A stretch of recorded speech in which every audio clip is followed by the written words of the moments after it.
Bismillahirrahmanirrahim. Allahumma salli ala Sayyidina Muhammad wa ala ali Sayyidina Muhammad. Kita tambah Pak ya mengenai adab menuntut ilmu lah ya. Kemarin adab Quran, menuntut ilmu karena pembahasan awal tadi menuntut ilmu 294.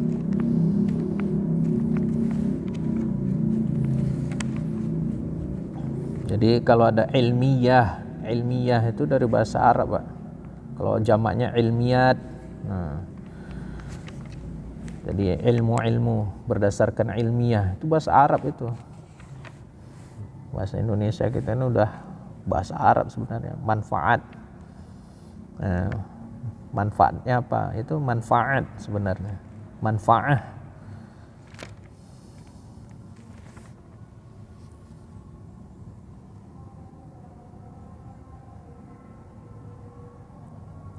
Adab yang ke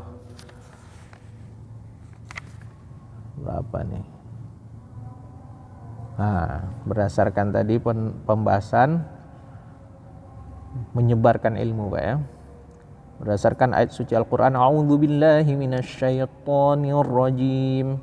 Qala Allah subhanahu wa ta'ala, ya ayyuhar rusulu balligh. Ya ayyuhar rasulu balligh ma unzila ilaika mir rabbik. Al-Maidah. Kalau ar-rusul dengan rasul beda itu. Kalau rasul ya untuk satu orang ya. Jadi di sini di dalam surah Al-Maidah ini Pak, bahwasanya wahai Rasul ya, dipakai ha ayyuha ya. Wahai Rasul balligh, ballagha yuballighu tablighan. Balligh ini menyampaikan. Kalau dakwah itu mengajak. Allah perintahkan pada Rasul balligh, sampaikanlah ma unzila ilaika, apa yang sudah diturunkan. Unzil, nah fi'il madhi majhul, unzil diturunkan, ilaika terhadap engkau, mir rabbika dari Rabb engkau. Jadi kita menuntut ilmu termasuk adabnya ialah niat untuk menyampaikan. Jangan sampai tidak ada niat untuk menyampaikan. Terkadang ada seorang itu niatnya untuk justice, untuk memberi hukum. Salah benar, haram halal, itu salah niat itu. Belum menuntut ilmu bukan untuk tujuan itu ya. Tujuan kita adalah menyampaikan, bukan menjustice, walaupun isinya itu gitu. Paham Pak?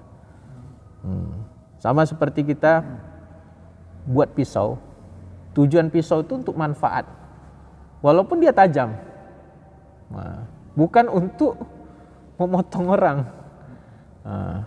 Jadi ilmu kita itu juga jangan untuk memotong orang. Kamu salah, kamu benar, haram. Ini bukan. Ilmu kita ini bagaimana digunakan orang. Makanya kita niatkan bukan untuk menghukum, salah benar bukan, tapi niatkan untuk menyampaikan ilmu, walaupun isinya itu salah benar, nanti ada pembahasan. Makanya niat yang perlu dihadirkan tuh Pak ya. Pertama ialah mencari keridhaan Allah, ya kan?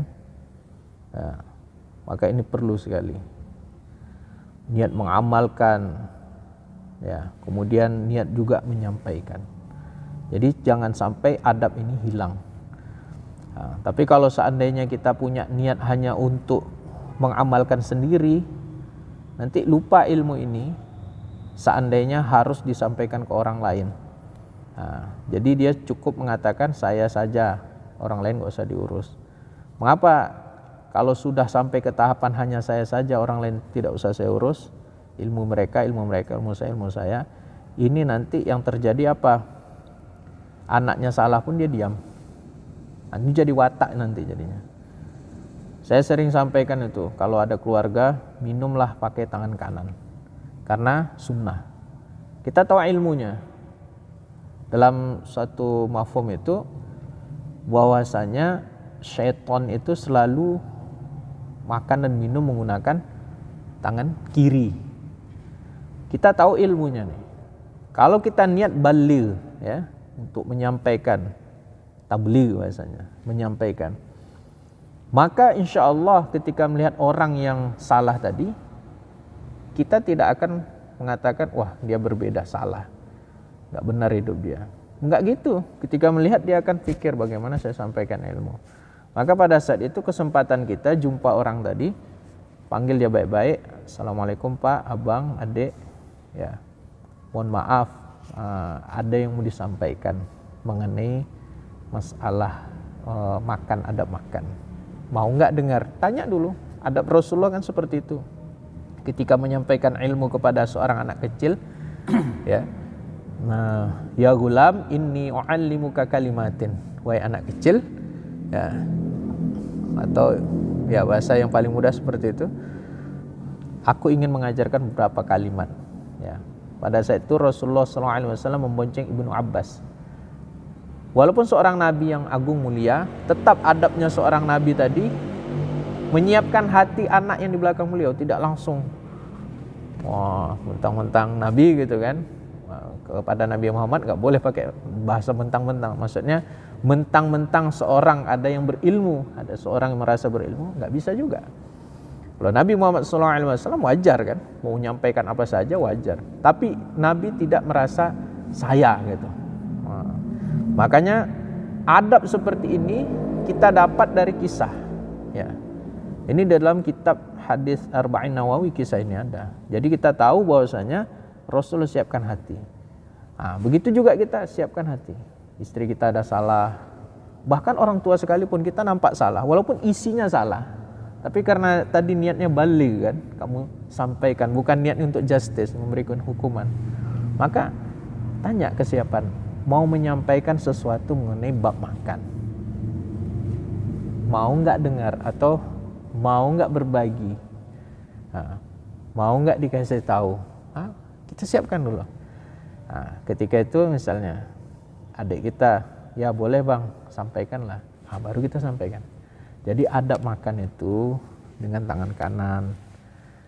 Karena syaitan itu makan dan minum menggunakan tangan kiri. Kemudian makan itu duduk baca basmalah. Kira-kira Pak, kalau niat seperti ini, menyampaikan ini kita terapkan, pengaruh nggak ke watak kita nanti ketika jumpa orang? Pengaruh Pak. Pasti kita menjadi seorang guru, contoh yang baik dalam keluarga. Minimal kita ini menjadi pemimpin, contoh guru yang baik dalam keluarga.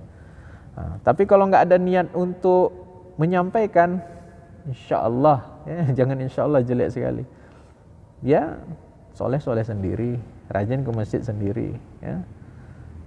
Ya nggak ada yang menjadi pengaruh ke keluarga, perubahan ke keluarga itu nggak ada. Kita hanya soleh-soleh sendiri. Istrinya mau apa terserah.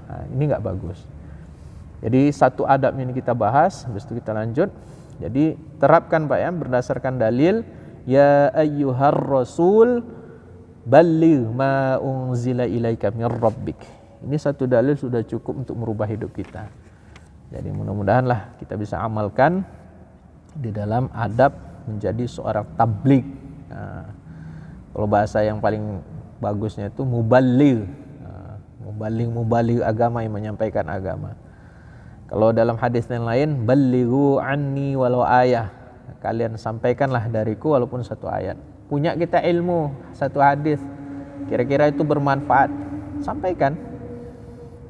Ustaz, dia kan enggak ulama Ustaz, mana boleh berdakwah dia, nanti ajarannya sesat. Ya, kalau yang dibahas itu pembahasan dalilnya, ya, kesohihan dalilnya ini dan itu tugas ulama. Tapi kalau makna daripada amal kehidupan, itu tugas kita bersama.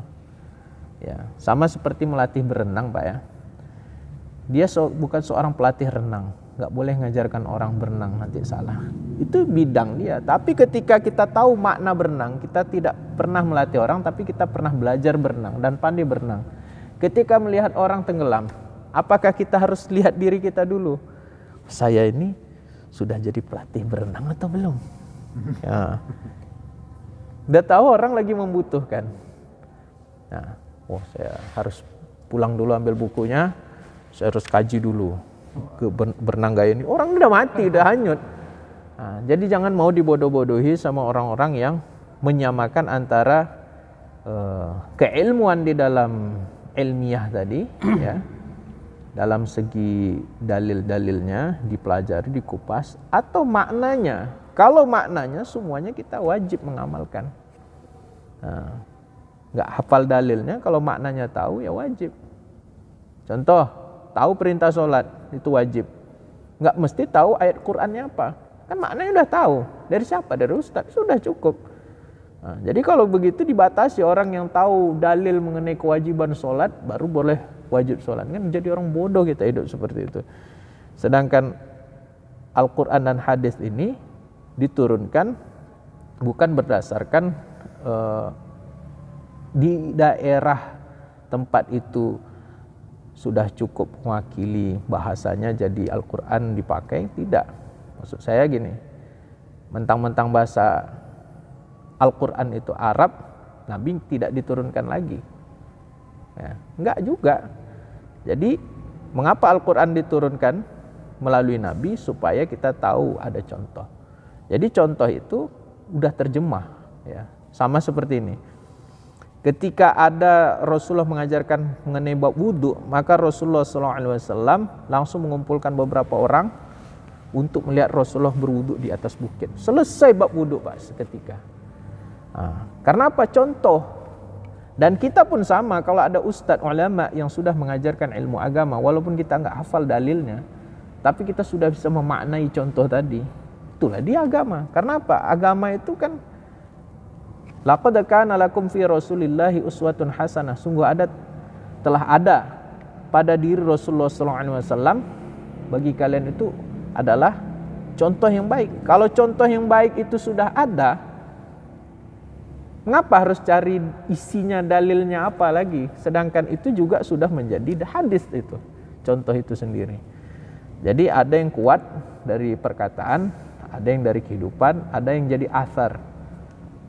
Athar sahabat. Jadi sahabat itu mencontohkan suatu perbuatan, Rasulullah tidak melarang, atau berkata sesuatu, Rasulullah tidak membantah, itu menjadi athar. Itu juga termasuk dalam kisah-kisah sahabat Nabi. Jadi kesimpulannya Pak, ketika kita ada mendengar kebaikan dan kita tahu itu ilmunya sumbernya dari ustadz yang betul-betul bersanad gitu, jelas hadis Al-Qur'annya, kita nggak hafal nih ilmunya, sampaikan. Bahkan kita hafal saja maknanya. Karena apa? Karena semua orang tidak mampu untuk menjadi ulama, tapi semua orang bisa atau mampu untuk mencontoh. Ya, itu aja. Tapi kalau seandainya kita suruh jadi ulama semua, jadi ustadz semua, ya kan, maka waktunya banyak untuk mempelajari satu bab wudu. Dipelajari itu al-wudu ini masdar. Panjang pula. Kita sekarang mau sholat nih Om. Ya. Kami bukan membahas huruf satu-satu nih. Ini jadi fa'il, ini maf'ul. Itu sekarang kawan ini mau belajar langsung, mencontoh, bukan mau mengkaji ilmiah di dalam ilmu alatnya, ya kan? Al-Quran hadis.